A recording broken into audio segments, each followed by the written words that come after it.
तो इसराइल के ऊपर लगातार हमले ईरान के चल रहे हैं। वो एक के बाद एक वेव मारता है और मिसाइलों की बारिश उन्होंने की हुई है। वो रोज़ाना सैकड़ों मिसाइल और ड्रोन्स जो है वो इसराइल भेजना नहीं भूलता। इसराइल के वो शहर जिनके बारे में हमेशा से कहा जाता था कि आयरन डोम लगा हुआ है, अमेरिकन पैट्रियट सिस्टम काम कर रहा है, तो इसराइल के ऊपर कोई भी हमला कामयाब नहीं हो सकता, तो वो कामयाबी होती हुई दिखाई दे रही है। लोग वीडियो बनाते हैं क्योंकि अमेरिका के और इसराइल के दिफाई निज़ाम को थका कर रख दिया ईरान ने। ये इन्होंने कैसे किया, इसके ऊपर हमने एक अलग वीलॉग करना है।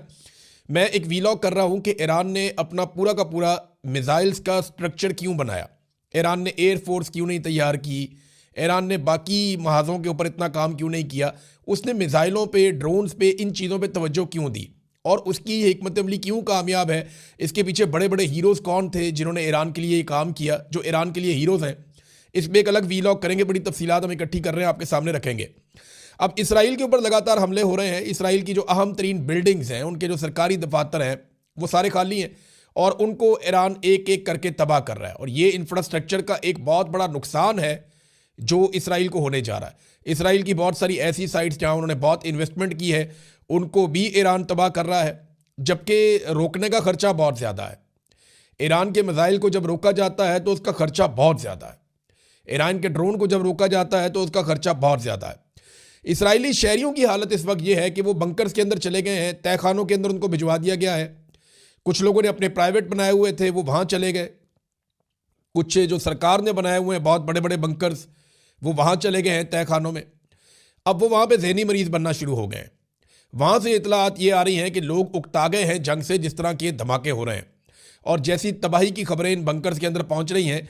यानी अगर बाहर तबाही ना हो रही होती और इसराइल कामयाबी के साथ तमाम मिसाइलों को और ड्रोन्स को रोक रहा होता, अमेरिका उसकी मदद कर रहा होता, तो सूरत हाल कुछ और होती।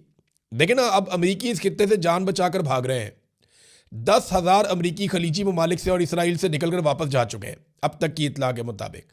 और जो फ्लाइट दस्तयाब होती है, जैसे भी मिलती है, अमेरिकन वहाँ से फ़ौरन निकलते हैं। और ये अमेरिका की सरकारी पॉलिसी है कि निकलो यहाँ से जाने बचा के। तो इसराइली ये सोच रहे हैं कि हमने तो उनको लड़ने के लिए बुलाया था, वो अपनी जानें बचा के वहाँ से निकल रहे हैं और हम यहाँ पे बंकर्स के अंदर, ज़मीन के अंदर नीचे बैठे हुए हैं।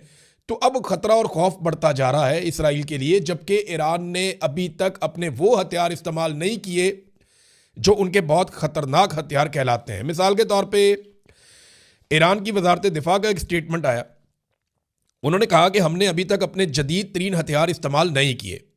हम जंग के आगाज़ पर अपने तमाम जदीद हथियारों और आलात को इस्तेमाल करने का इरादा नहीं रखते। ये जनाब कहा उन्होंने। एक और बड़ा ख़तरा जो है वो पैदा हो गया कि कहीं यहाँ पे एटमी लड़ाई ना हो जाए।